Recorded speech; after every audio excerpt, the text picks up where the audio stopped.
Video podcasting to you from a field here in beautiful rural Ireland. I'm Trev Downey, and this is Molby On The Spot, your weekly chance, thanks to Anfield Index Pro, to hear the wit and wisdom of Liverpool and Denmark legend Jan Molby as we talk about all things Liverpool Football Club. So let's begin it once again. Good evening, Jan.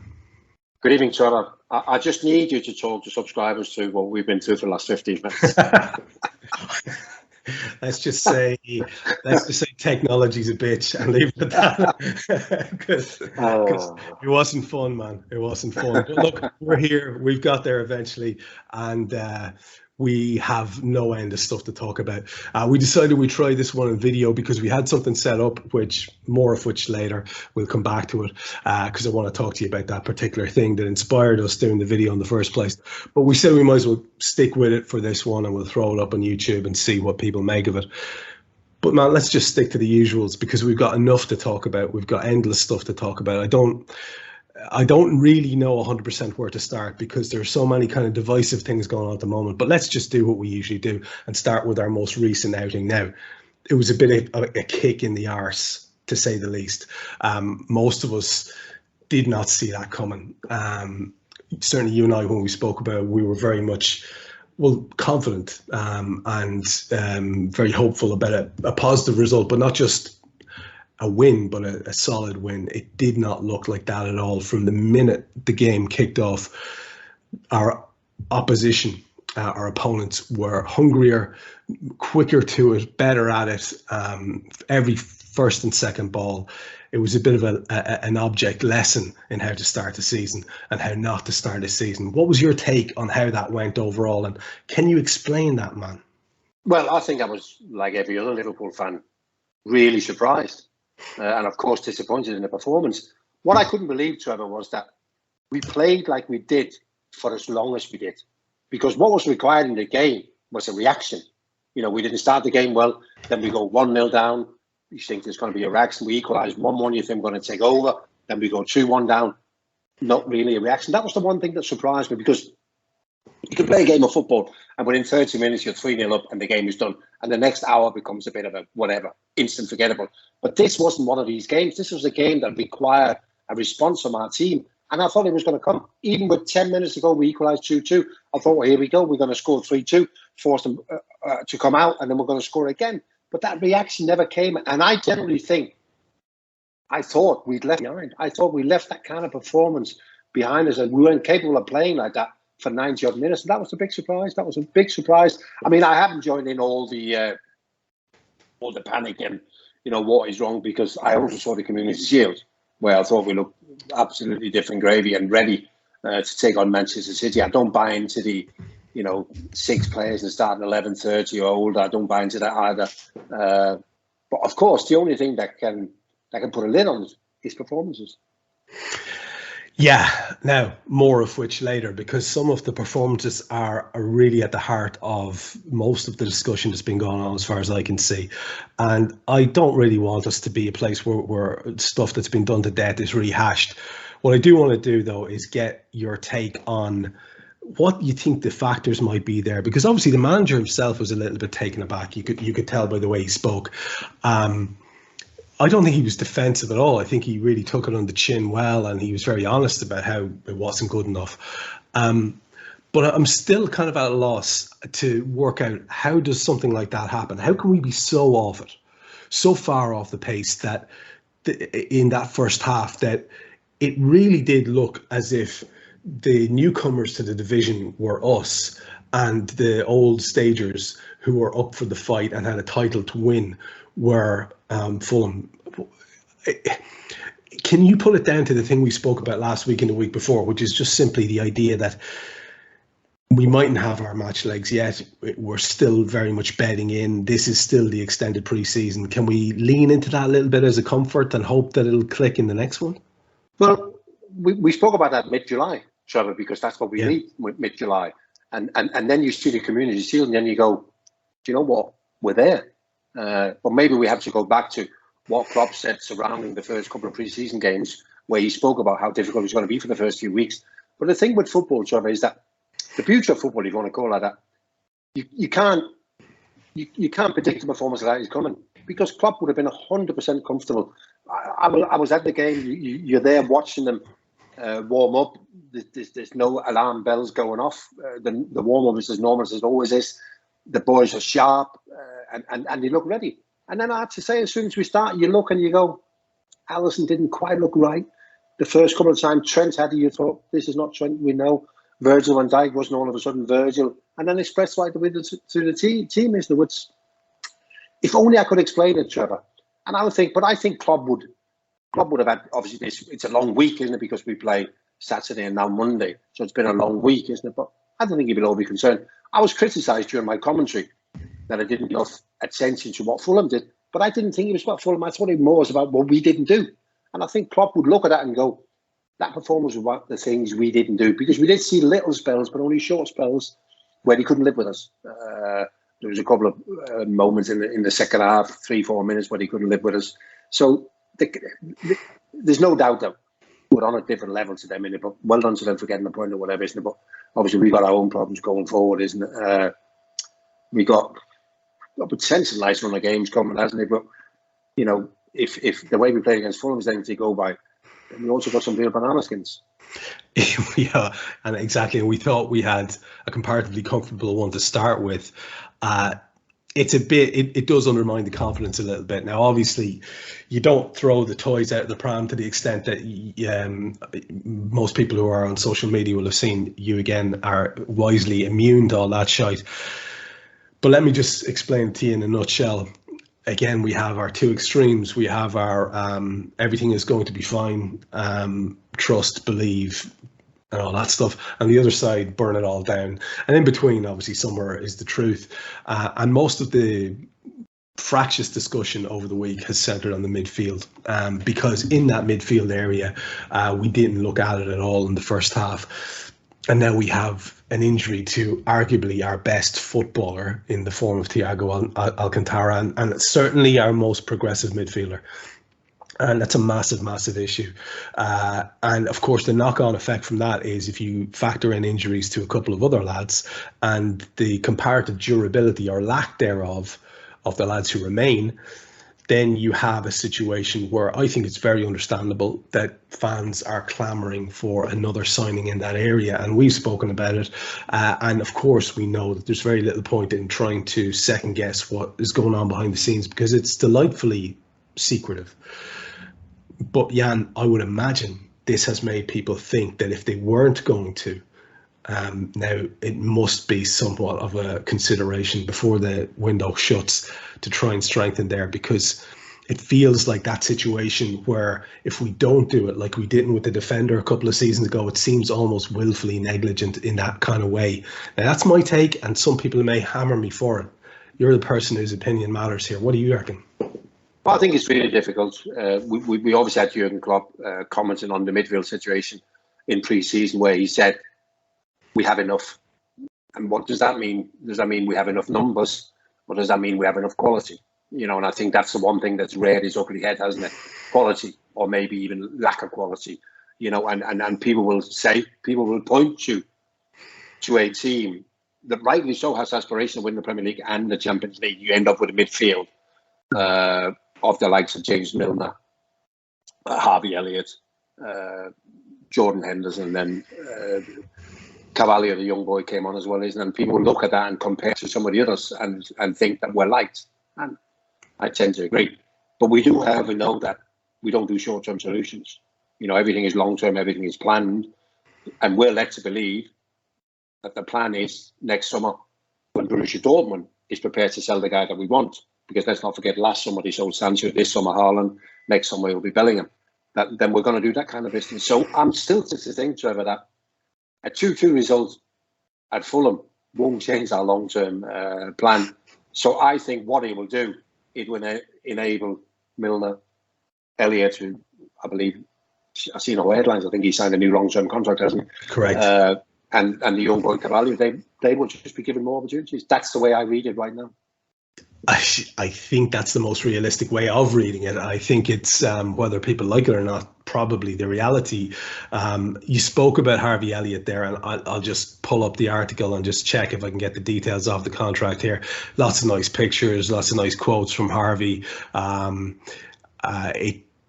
doesn't tell me exactly yet. Hang on now. I'm just trying to see if I can find out the details of it, specifically in terms of duration. Maybe Guy has that information. He might pop it into the chat. But you look at a guy like that, and I can understand, Jan, when people say, well, we don't want to be relying on a kid. You cannot rely on a kid to be the change, to be the factor that on which our title challenge hinges.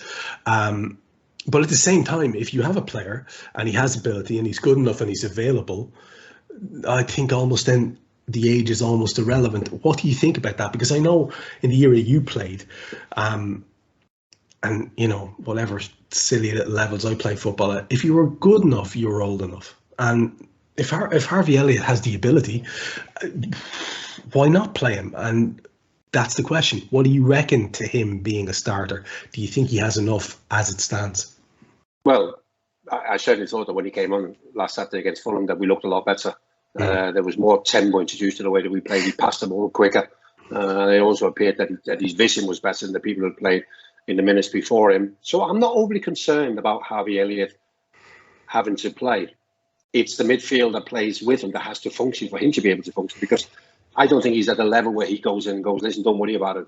You know, I'm here to solve all your problems. I think he's there to help with some of the problems, but I think he needs help. He needs a platform to play from.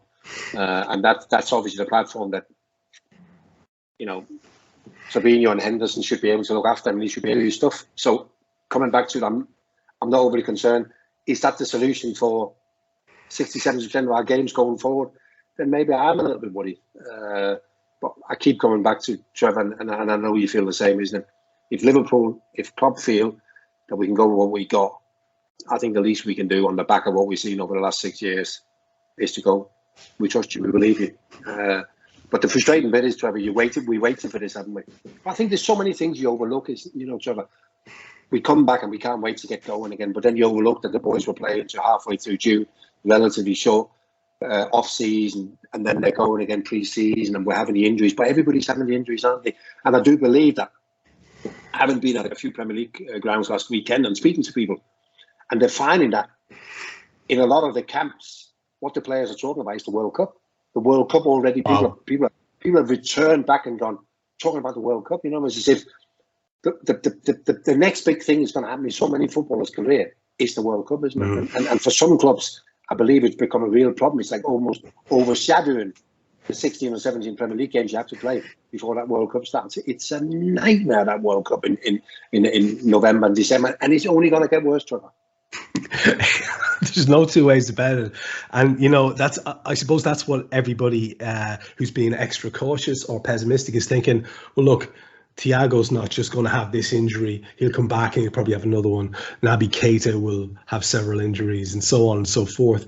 And have we got people in those areas that are, like I say earlier on, durable enough? And I think that's a very valid point to make. And I think the idea of recruitment is absolutely on the table. And I do think personally that, you know, just for the record, that it's something we should be doing. But look, time will tell.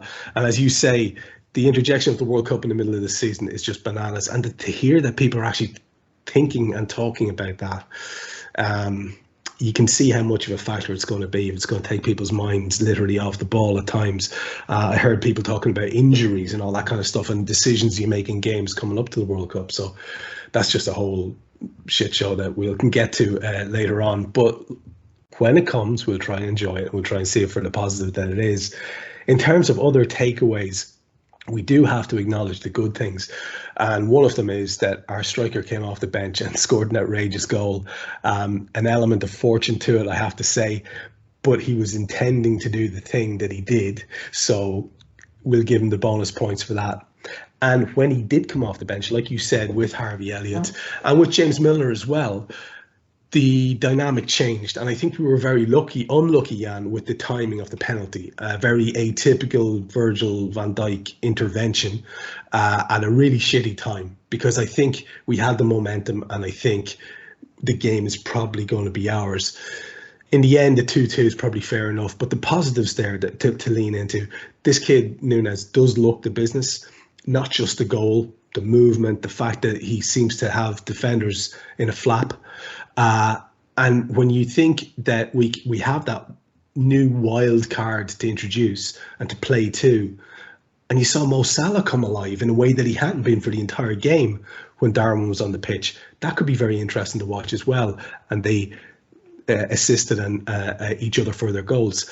That's something that I'm very excited about going forward. I think if you want to know what type of player Darwin Núñez is, watch the second half again. Darwin Núñez will play better half than what he did at Fulham on Saturday. But he showed us in that just less than 45 minutes, everything he's about.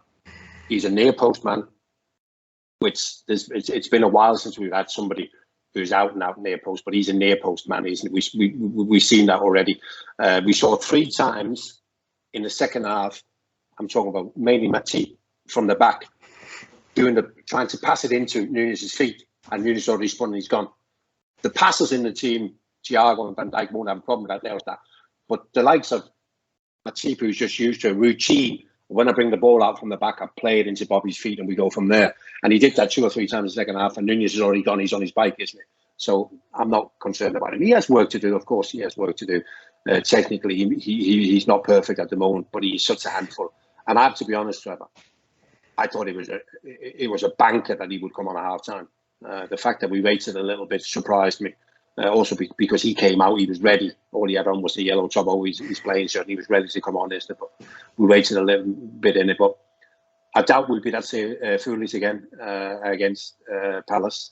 There'll be other times during the season where we're going well and we might be able to arrest him, isn't it? But I think right now you just need his raw power and enthusiasm.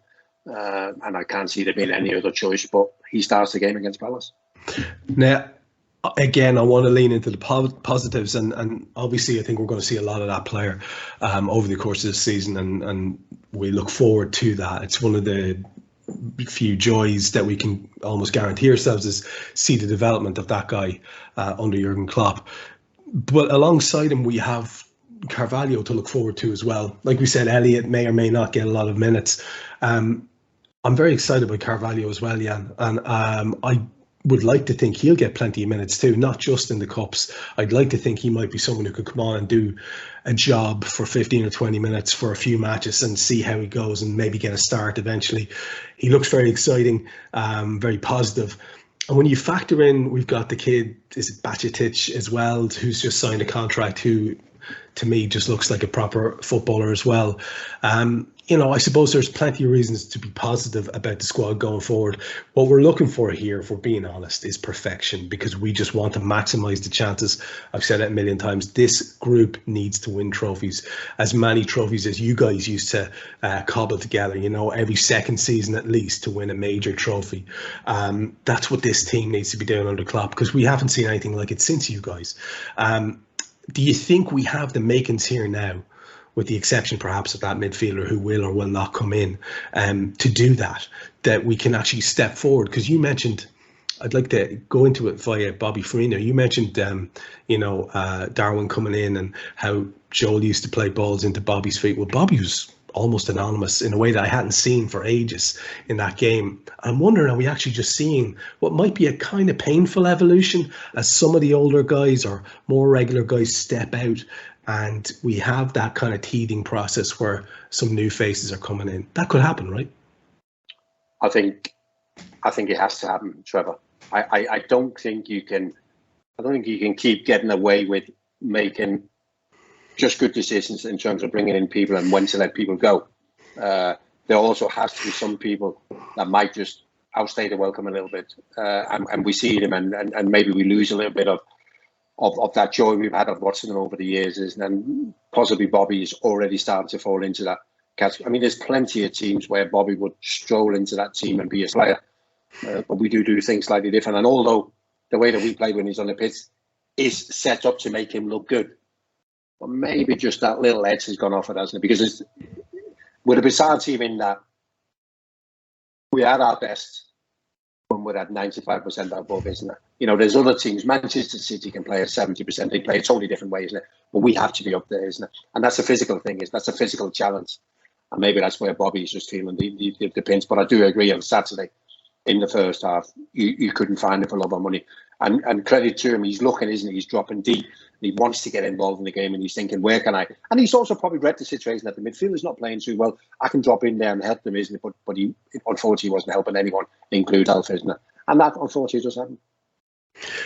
And I suppose there's a situation where he may sort of, again, in the way that he has so far, maybe evolve himself and start to see himself as a guy who is a 20-minute player coming off the bench to have an impact, and doing the things that we associate with him, as opposed to being a regular starter, maybe a starter in less games going forward. Because if we are going to evolve, and if Núñez is going to be able to stay fit and be part of this team, it's hard to see where he fits, honestly. I saw one person desperately trying to wedge Bobby into the team as a number 8. I was thinking, I understand player loyalty. I do. I love the guy. He's one of my favourite players of this recent era.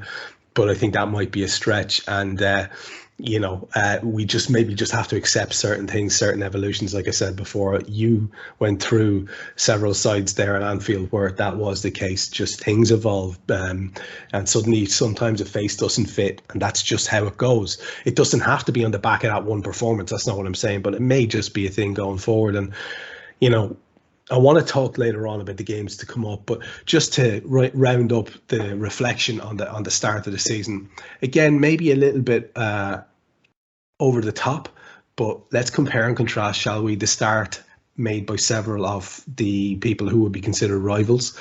What did you make of the start made by Chelsea and by City, who are probably the obvious ones who are going to be title rivals? And then at some of the other people, we can maybe have a bit more of a smile on our face when we talk about Manchester United and Everton. But let's have a look at the start made by our apparent rivals, at least Chelsea and City, in terms of prospective title challengers. What did you think of their beginning to the season? Well, if we start with Chelsea, I still think Chelsea's got some issues. I mean, he obviously insists on playing. He wants to play a 3-man backline, 2 sitting midfield players, and then a cross, 3 ahead, and then a striker. They haven't got a striker, which is, well, they have got strikers, but I don't think there are any strikers that are good enough. So they're going to have problems, and they lack, strangely enough, they lack energy. I mean, when Thomas Tuchel came to Chelsea, the energy was off the scale, but they lack a bit of energy. I think they're uncertain about what exactly the manager wants to do. And so I'm not convinced. It's a monster game on Sunday. They're playing Spurs at home, and you think, certainly a game they can't afford to lose. But Spurs started the season really well. Manchester City did what Manchester City do. They went to West Ham, and they managed to take the ball off West Ham and keep it away from them. West Ham could never get into any kind of rhythm. And of course, from a Liverpool point of view, the worst thing it can happen is that Haaland scored 2 goals and everybody goes, here you go. We were talking about the difference between Liverpool and Manchester City. Now he's there. There it is for you. I don't know whether it's as simple as that. I don't think there's going to be a lot between him and Darwin Núñez at the end of the season, isn't it? I mean, did we not expect this kid to score goals? Of course we did.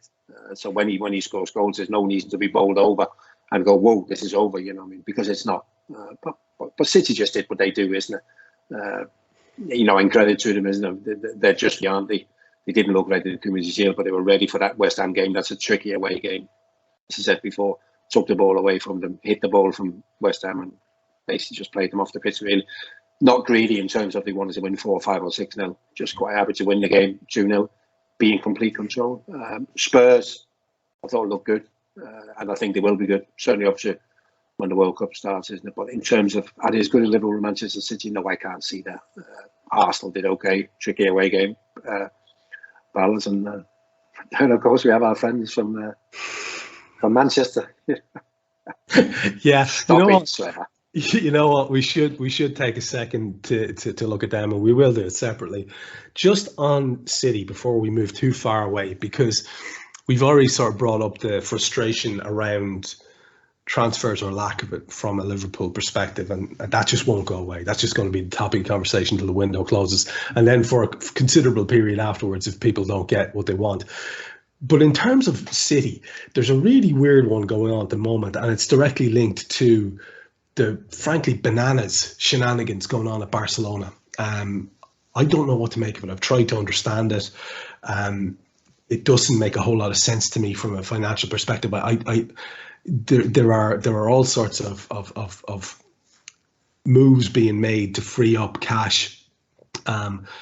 We're being told all sorts of things about they're investigating their own transfer for illegality around, or contract around Frankie de Jong. Is he going to be available for transfer? Is he not?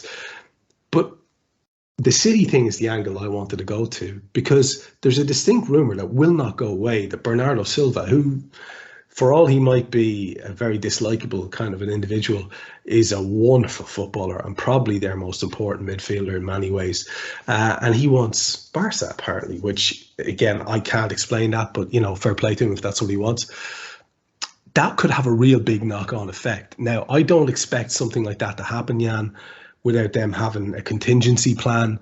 So if people are thinking that potential Bernardo move is going to scupper their season, I think they might be a bit naive. I'm sure the lads will have something to unveil out of the box to replace Bernardo if that happens. Maybe they'll just take that kid Gavi from Barca, who looks like a superstar.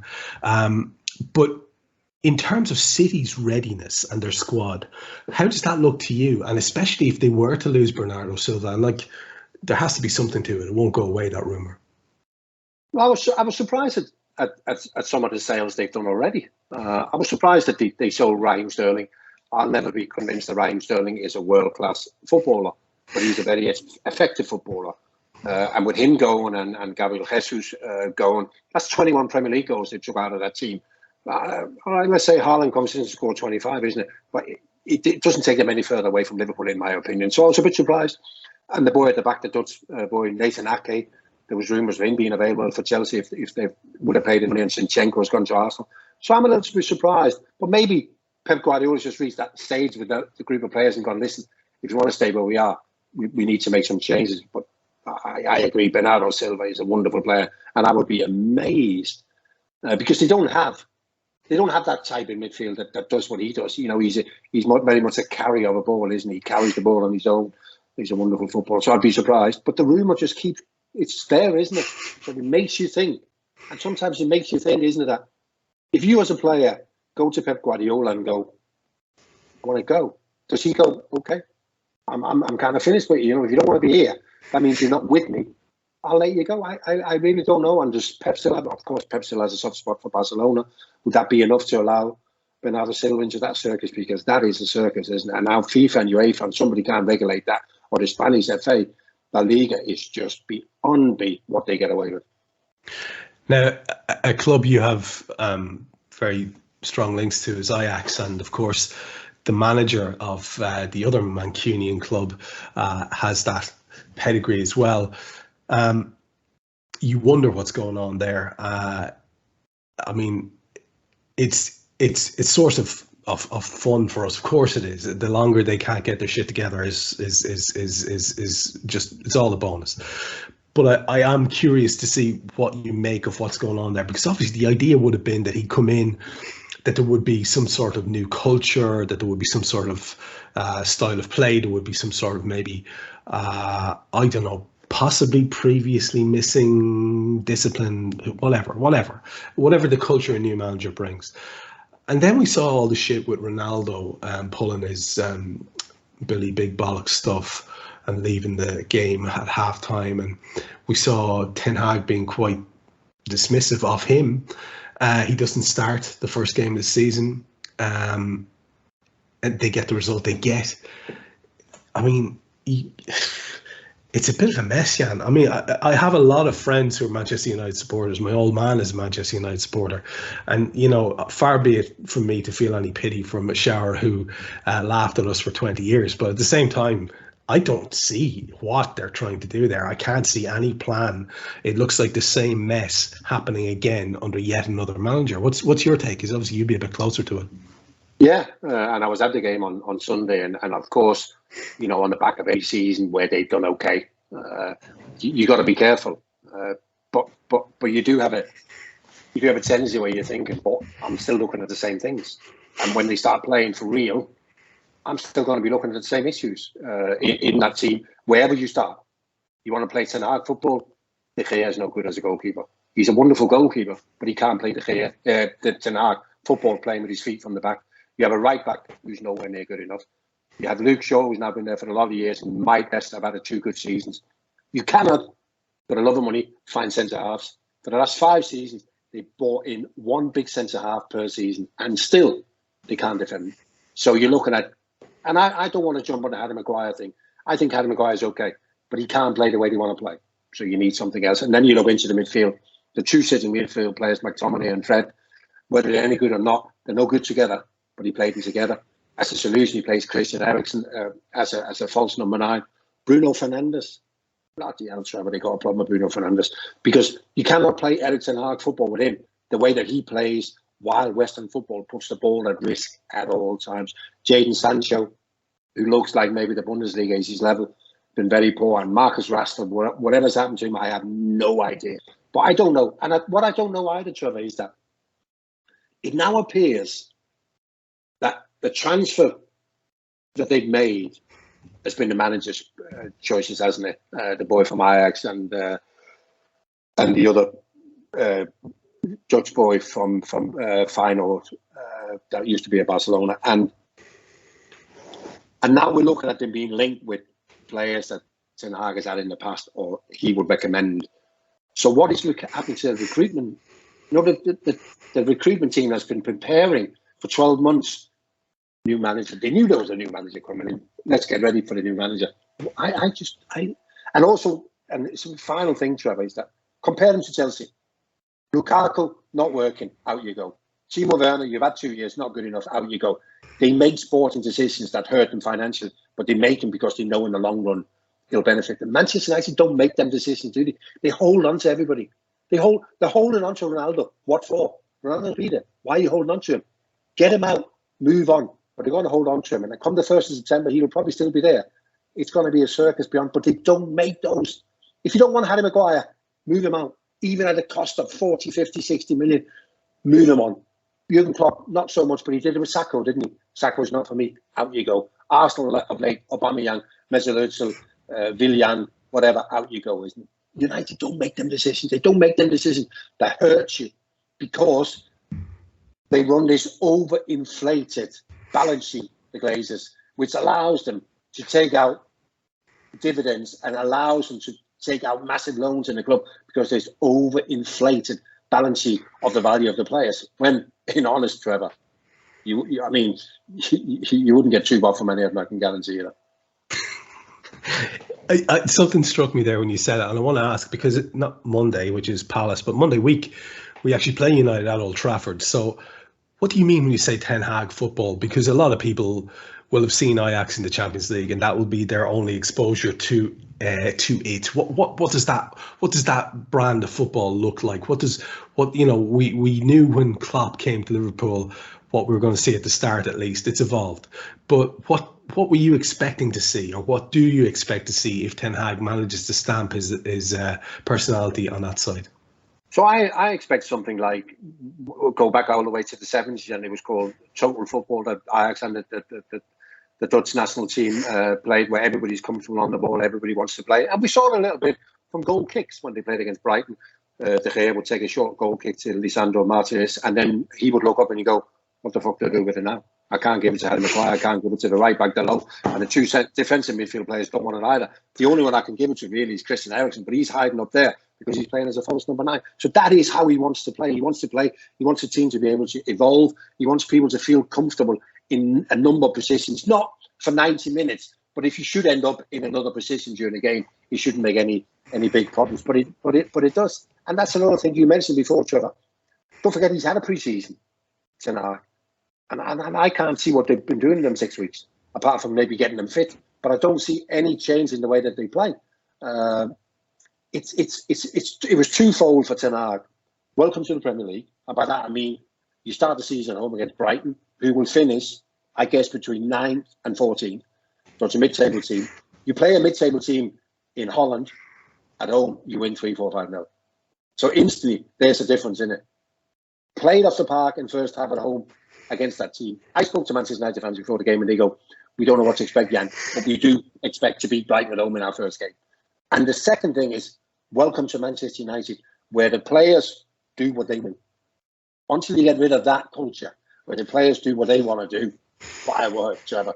It's some mountain you got to get up. If you can't get the players to do as you, the manager, want them to do, but they're still doing what they want to do, it is horrific. I mean, to be a Manchester United fan right now, bloody hell, I think some of them might desert and go to the red half of Liverpool. You never know, do you? Well, you don't know, because a lot of Manchester United supporters in inverted commas are just there for Ronaldo. So who knows what happens?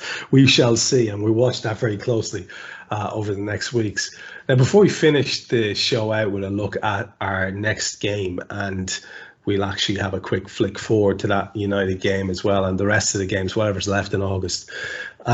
The reason why we started recording this evening on video is because we were originally going to have a guest on, a gentleman called Troy Hawk, at least that's his character, comedian, who has made quite an impact of late, doing his various appearances and dropping your name liberally, Jan. And I read an article last night in the Belfast Telegraph with some quotes from yourself expressing a little bit of bemusement as to what was going on, but, you know, kind of along the lines of what we had been saying privately in our chat, that it was, you know, seems to be very well intentioned and all the rest of it. And then lo and behold, at the bottom of the article, there's a picture of the man himself holding up some merch, some "What would Jan Molby do?" merchandise. This is tremendous stuff.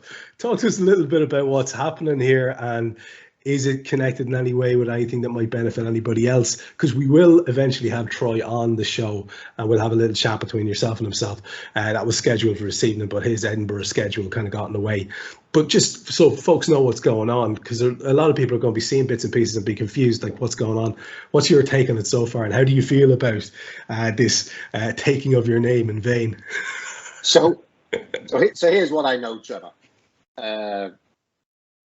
During the summer break, where I don't mix with a lot of people that I don't know. You know, during the season, I meet an awful lot of people that I don't know. But during the close season, I spend a lot of time with my family and friends, and we had a little bit of banter with this Troy Hawk thing, and everybody thought it was quite funny and whatever.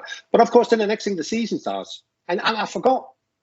I'm on the train going down Friday, and there was an announcement on the channel. I can't remember, something about a full train or whatever. And then this fella just goes, I could see he'd been looking at me. You kind of know what people recognise. This fella just looked at me and he went, "What would Jan Molby do?" I thought, don't start that now. I can't put up with that following me around everywhere, you know. So Friday wasn't so bad, because the star at Selhurst Park on a Friday night was the photographer from Arsenal. He did the team talk before he played Spurs. I don't know if you've seen the All or Nothing documentary on Arsenal, but he was like the kind of big star. But then I get to Craving Cottages on a Saturday morning, and the first one is Clive Tilsley. And Clive goes, what? I said, I have no idea. I said, honestly, I have no idea, you know what I mean? And then they've done, and then the article that you read and the quotes were from a guy who interviewed me on Sunday at Old Trafford, and he said, "Do you mind?" He said, "I just found it," and I do in a little way, because I've sort of disappeared of TV in the last 20 years here, because I work in Denmark, isn't it? So a lot of people wouldn't see me. A lot of people might remember the name or whatever, but a lot of people won't know what I look like, isn't it? So kind of been shoved back into the limelight a little bit. And in terms of what he's doing, I think he's done a birthday card and he's done a t-shirt, and it's for charity, basically. It's for the food banks in mainly in Anfield or in Merseyside, isn't it? So that in itself. So if I can encourage anyone, if you don't know what to get somebody for the birthday card, buy one of those. What would Jan Molby do? What Jan Molby would do, I have absolutely no idea. But yeah, I do believe he's due to come on a show. He's doing some shows. He's invited me to one of the shows that unfortunately I can't make, but I guess it's only a matter of time, because there seem to be so many people on the case that are hell-bent on getting me and Troy together, you know what I mean? So I guess when I meet him, I might be able to. In fairness, Trevor, I probably have about 25 questions, you know what I mean? You know, where does it all come from? What is your obsession? You know what I mean? And we'll find out one day, I think, for sure. But everybody tells me, and that's the way I read it, isn't it? It's not done in any with any ill feelings for nothing, is it? It's just a little bit of fun, isn't it? I don't know whether he's just plucked the name out the sky or not, but it is what it is, isn't it? But to be fair, good luck to Troy at Edinburgh, and I hope he joins us, and we might be able to fill in all the subscribers and everybody that listens to that what actually this is all about. But in the meantime, if anyone looking for something or even a t-shirt, what would Jan Molby do, then support. It's only going to a good cause. There's no money in it for me, I can guarantee you, and I don't think Troy's making anything out of it either. So it's just a pure thing for charity, which is always a good cause. Yeah, and that is amongst the best of causes, that specific one, you have to say. So any good that comes of it is great. And if that is the case, I will get myself one of those t-shirts and I'll be wearing it on the next video that we do. I'm currently promoting my own podcast. You see that, Jan? That's you gotta love that. Yeah, you gotta love that. Get it out there, Trevor. Absolutely nothing wrong with it. Nothing wrong with it. So we should start wrapping this up, because I'm keeping an eye on the clock. I don't want to keep you any longer than we said we would.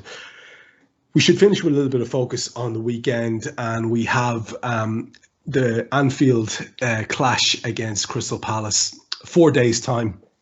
I'm wondering, first of all, what you make of that as a challenge. But before we talk about that, obviously they began their season with a 2-0 reversal at home to Arsenal. That's not good. The way they started in that match, for the first day of the season, they had Guaita and goals. They had Anderson and Gay and Mitchell and Klein either side of them.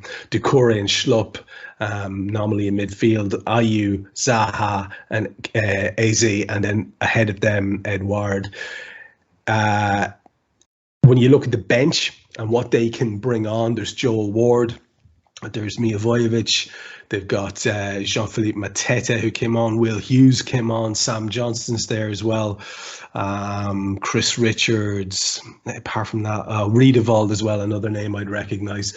What do you make of this squad, Jan? I mean, look, there's no point in us talking about them in terms of having any body of work there to assess. We can't.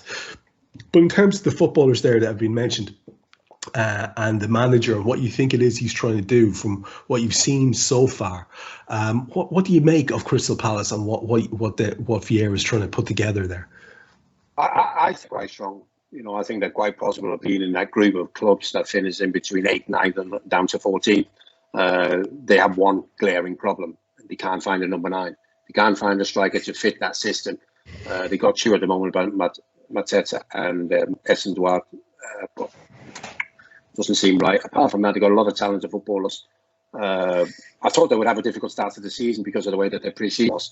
A lot of players didn't go with the main group of players when they went abroad for pre-season. For whatever reason, I'm not sure. So they almost had 2 pre-seasons away from each other. That doesn't help anyone.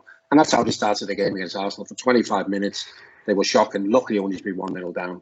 But then they, like Palace do, great atmosphere at Selhurst Park, and they fought their way back into the game. They had 2 really good chances, probably should at least took one of them. And then in the end, like later on, Arsenal scored the second. But I thought for a long time it was a very even game. And on their day, they do have players, you mentioned Eze and Wilfried Zaha and whatever. They're players that can hurt you. They got some real talent. It's a bit of a worry, isn't it? Because you find yourself wanting to say the thing that you said last week. And I suppose it's every bit as relevant. And that thing is, you look at that team, you listen, you talk about them, you look at them on paper, you think with almost every team, we should do the business here. Then you get a bit of a kick in the face like that performance on the opening day of the season. Does it shake your confidence, Jan, or do you find yourself just sort of shaking that one off and thinking, yeah, well, look, we have to stick with what we know. And what we know is that this is very much a team that we have been able to rely on to get victories, and that kick in the arse may well have motivated them to do exactly that against Palace. I think there's other clubs you could have played who might have got confidence from a great pre-season and also from winning the first game of the season. But as I said before, they've had a troubled pre-season and they didn't get the result that they required in the first game. And obviously the one glaring thing again is the lack of goals because of that number 9, isn't it? So I'm not overly concerned. I think it might be a little bit more workmanlike than what we would have expected. But I think that we sort of go back to basics and we start again. And this is what we do. Trent, this is what you do. Virgil, make sure this is what you do. Midfield and whatever. And I think the longer the game goes, I think the stronger we'll get. So I'm still very, very confident that we're going to be able to take care of Crystal Palace at Anfield. Now, with that said, what we usually do at this point of the show is gauge your confidence there by getting some sort of prediction from you. We both went big last week. What do you reckon this week? Well, I still think relatively big because I just think the longer that the game goes, and I think there's going to be a concentration in our game because we know we need to be back on our game. We need to be able to send out the right signals. And so I still think we're going to run out 3-0 winners. This Palace team is not a bad team, and I like the centre halves, Anderson, Dane, and Guy, and whatever. They're good players. But over 90, probably 95 minutes at Anfield, they just won't have enough to keep us out, Trevor. I hope you're right, and I feel that you are right, and I look forward to the backlash that will probably inevitably occur on the back of that poor opening day performance, and hopefully we'll be having a lot of reasons to celebrate next week. We may or may not go video next week, Jan. It'll certainly have to be a lot less hassle in terms of the tech and the setup, and hopefully it will be, but we'll get that sorted out. So for another show where we've crammed a lot into 45 or 50 minutes there, thanks very much, man. No problems. Wonderful, Trevor. Said it's good to be back in it. It's amazing. Just one game played for everybody, isn't it? What a difference it makes. The difference it makes to everybody's lives, isn't it? But as I said before, we've seen good things over there, so let's just keep the faith. We will do exactly that. That was Jan Molby on Trev Downey. This is Molby on the Spot, and we'll be back next week.